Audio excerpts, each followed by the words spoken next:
Hello and welcome to URM's webinar, How to Develop and Maintain Robust Business Continuity Plans.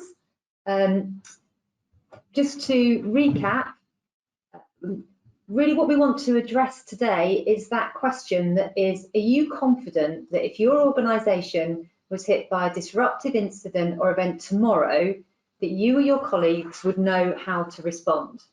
And that is the essence of business continuity. So just to give you the agenda that we're going to run through today, we're going to start with what is business continuity. It's really important that we're all on the same page when we're talking about this.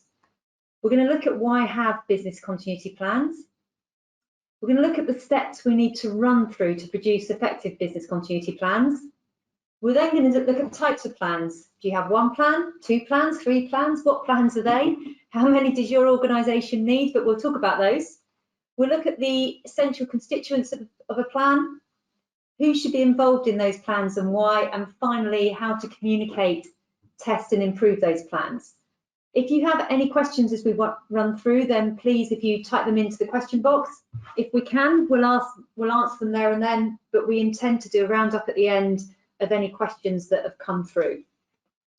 Just to give, for those of you that aren't familiar with URM, just to give you a very quick summary, we've spent 15 plus years providing consultancy, auditing, training services around business continuity and also providing BIA and risk assessment software.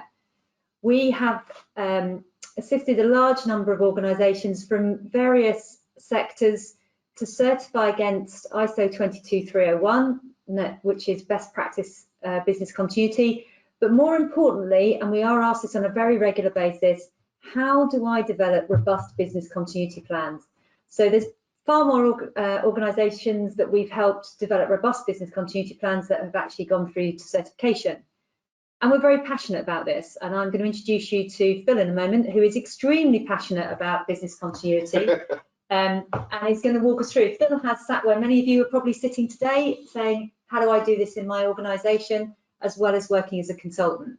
So just to give you a little bit of background on Phil, he's been involved with business continuity since 2010, working initially, as many of you will be, with that, being handed that mantra of implementing, improving, and then maintaining robust business continuity for an organisation and actually achieving certification.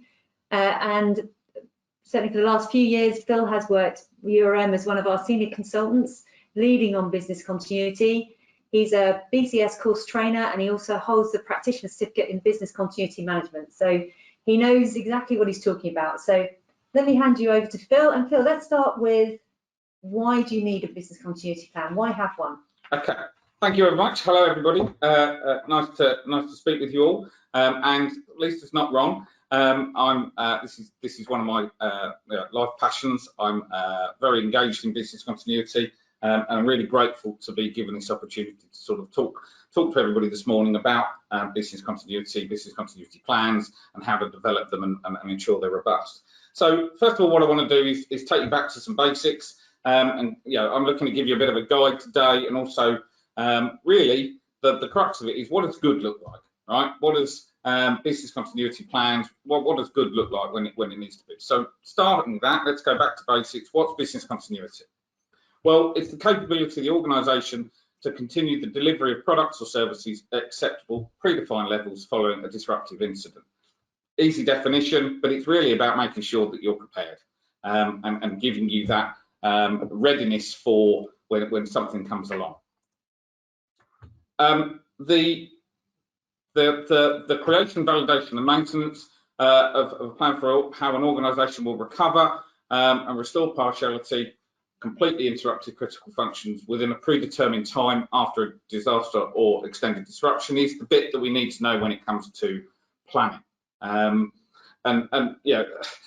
definition comes from the 22301 suite of ISO standards, and it's directly correlated with what we're going to look at today. One final definition is, what do we mean when we talk about disruption or a crisis? Well, we're talking about an event that significantly impacts or has the potential to significantly impact services or products provided by your organisation. So it's about making sure that, again, about having that readiness. Whether you call it a disruption or a crisis, I'm not here to give you that definition. That's going to be something that's suitable to you and that works in your organisation. And there are various